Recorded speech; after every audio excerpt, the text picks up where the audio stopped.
나는 아직 인간이다 3편. 재심 막 한 달 후. 한 달이 지났다. 일에 적응했다. 매일 새로운 케이스를 연구했다. AI가 의료 진단을 내렸는데 오진이었던 살해 자율주행차가 판단을 못해 멈춰선 상황 AI 작곡이 저작권 침해를 한 경우. 복잡한 문제들이었다. 하지만 중심엔 항상 사람이 있었다. 피해를 입은 사람, 혼란스러운 사람, 상처받은 사람. 우리의 일은 그들의 목소리를 대변하는 거였다. 어느 날 대형 기업에서 컨설팅 의뢰가 들어왔다. AI 채용 시스템 도입 전 윤리 자문을 받고 싶습니다. 팀장님이 나를 불렀다. 이 건 내가 맡아줄래? 제가요? 네. 당신이 가장 잘 알잖아요. 경험자니까. 떨렸다. 첫 큰 프로젝트였다. 기업 담당자와 미팅을 했다. 저희 시스템은 완벽합니다. 편향도 없고 효율도 좋고요. 나는 자료를 봤다. 알고리즘, 평가 기준, 합격률. 숫자상으로는 완벽했다. 하지만 물었다. 탈락한 사람들은 이유를 알 수 있나요? 아니요. 개인정보 보호상. 그럼 재심 기회는요? AI가 판단한 건데 재심이 필요할까요? 바로 그거였다. 문제의 핵심. 제안 하나 드려도 될까요? 네, 말씀하세요. AI가 1차 선별을 해도 좋습니다. 하지만 탈락 사유를 구체적으로 알려주세요. 그리고 재심 기회를 주세요. AI도 틀릴 수 있으니까요. 담당자가 난색을 보였다. 그럼 시간이 너무 오래 걸리는데요. 시간이 걸려도 사람을 보는 게 맞습니다. 효율보다 공정이 먼저예요. 회의실이 조용해졌다. 생각해보겠습니다. 일주일 후 답이 왔다. 제안 받아들이겠습니다. 작은 변화였다. 하지만 의미가 컸다. 세상은 천천히 변한다. 하지만 분명히 변한다. 팀 회의에서 이 사례를 발표했다. 한 기업이 AI 채용 시스템에 재심 절차를 도입했습니다. 박수가 터졌다. 팀장님이 말했다. 이게 우리가 하는 일이에요. 한 번에 하나씩 세상을 바꾸는 거. 동료가 말했다. 결국 AI도 인간이 만든 거잖아요. 인간이 틀리면 AI도 틀리는 거고. 그 말을 들으며 나는 미소 지었다. 그래, 완벽하지 않아도 괜찮아. 틀릴 수 있는 게 인간의 증거니까. 제11막 제외. 어느 주말. 대학 동기들과 오랜만에 만났다. 그때 그 단톡방에서 카페에 모였다. 다들 변해 있었다. 회사 명함을 주고받고 근황을 나눴다. 한 친구가 물었다. 너는 어디 다녀? AI 윤리연구소. 오, 거기? 요즘 핫하던데? 응, 보람 있어. 연봉은 어때? 순간 멈칫했다. 솔직히 높진 않았다. 하지만 답했다. 많진 않아. 근데 만족해. 만족? 그게 뭐야? 의미? 일의 의미. 친구가 웃었다. 너 여전히 그러네. 낭만적이야. 예전 같았으면 상처받았을 말. 하지만 이번엔 달랐다. 낭만 아니야. 진짜야. 나는 내가 하는 일이 좋아. 누군가에게 도움이 되거든. 다른 친구가 끄덕였다. 부럽다 진짜. 나는 돈은 벌지만 의미는 모르겠어. 그래도 너 회사 좋잖아. 좋긴 한데 매일 경쟁이야. 지치더라. 우리는 한참 얘기했다. 각자의 고민, 각자의 싸움. 모두 달랐지만 모두 힘들었다. 그래도 우리 살아남았네. 맞아. 힘들어도 여기 있잖아. 헤어지며 한 친구가 말했다. 너 블로그 보고 있어. 응원해. 진짜? 고마워. 너 덕분에 나도 생각 많이 해. 계속 써줘. 그 말이 힘이 됐다. 시간이 지나면서 나는 그 일을 진심으로 사랑하게 됐다. 기계가 계산하지 못하는 감정, 데이터로 설명되지 않는 마음, 그것들을 기록하고 토론하는 일. 어느 날 한 고등학생에게서 메일이 왔다. 저는 고3입니다. AI 시대라 코딩을 배워야 한다고 하는데 저는 문학이 좋아요. 하지만 주변에선 다들 말려요. 선생님의 글을 읽고 용기가 났어요. 제가 문학을 공부해도 될까요? 답장을 썼다. 물론이죠. 세상은 코딩하는 사람만 필요한 게 아니에요. 기계가 만든 세상에서 사람의 마음을 읽는 사람이 더 필요할 거예요. 당신이 좋아하는 걸 하세요. 그게 당신의 무기가 될 거예요. 그 학생에게서 다시 메일이 왔다. 감사합니다. 문학과 지원하기로 했어요. 작은 일이었지만 뿌듯했다. 내가 누군가의 선택에 힘이 됐다는 게. 나는 깨달았다.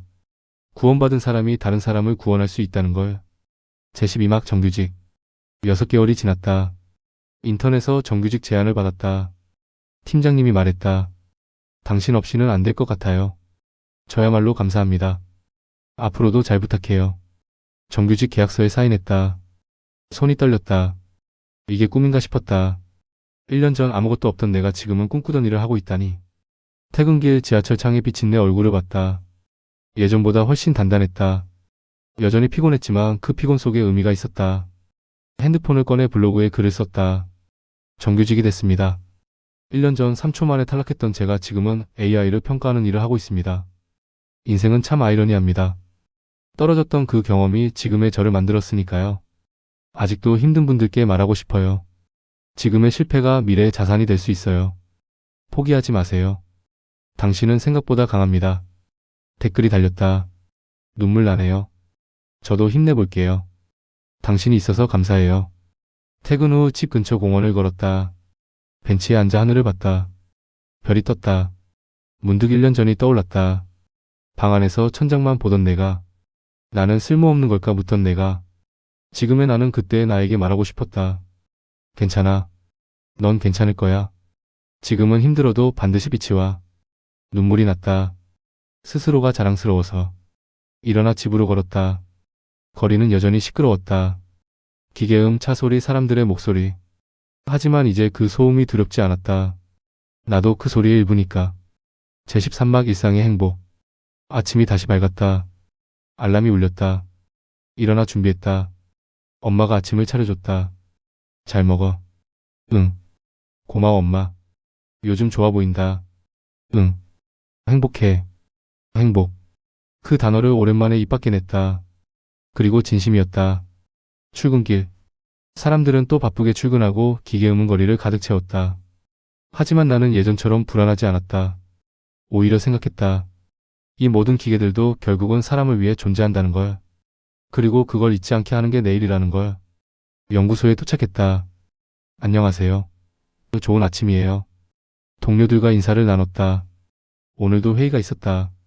새로운 케이스, 새로운 고민. 하지만 두렵지 않았다. 우리는 함께 답을 찾을 거니까. 회의실로 걸어가며 창밖을 봤다. 햇살이 눈부셨다. 문득 교수님 말씀이 떠올랐다. 돈은 안 될지 몰라도 사람은 지키죠. 나는 지금 사람을 지키고 있었다. 데이터 뒤에 가려진 사람들을, 알고리즘에 밀린 사람들을, 숫자로 환원되지 않는 인생들을. 점심시간.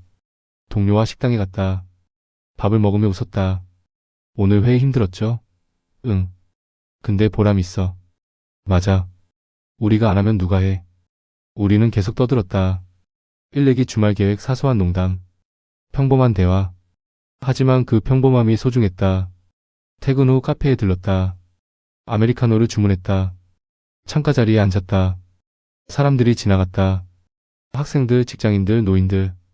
각자의 인생을 살고 있었다. 문득 깨달았다. 우리는 모두 주인공이라는 걸. 누군가의 엑스트라가 아니라 각자의 이야기를 쓰고 있다는 걸. 커피를 한 모금 마시며 속삭였다. 기계가 완벽한 세상을 만든다 해도 그 안에서 미소 짓는 건 결국 사람이야. 그 문장을 노트에 적었다. 오늘의 기록. 집으로 가는 길. 편의점에 들렀다.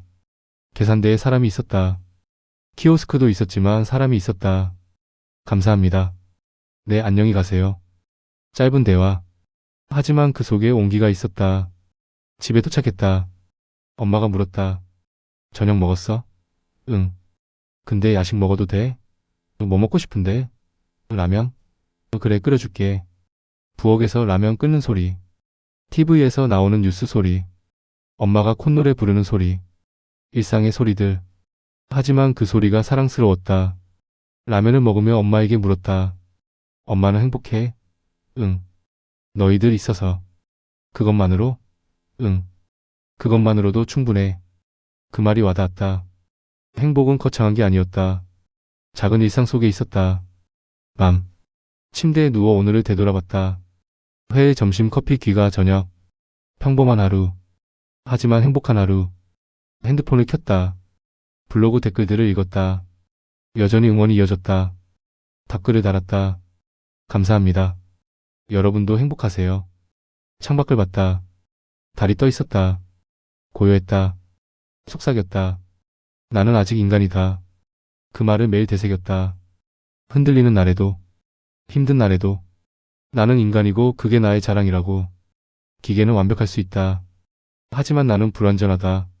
그리고 그 불완전함 속에서 나는 가장 인간답게 산다. 제14막 세미나. 다음 날도, 그 다음 날도 나는 일어나 출근했다. 때론 힘들었다. 복잡한 문제들, 풀리지 않는 고민들. 하지만 포기하지 않았다. 동료들이 있었고 의미가 있었고 무엇보다 나 자신이 있었으니까. 어느 날 세미나에서 발표했다.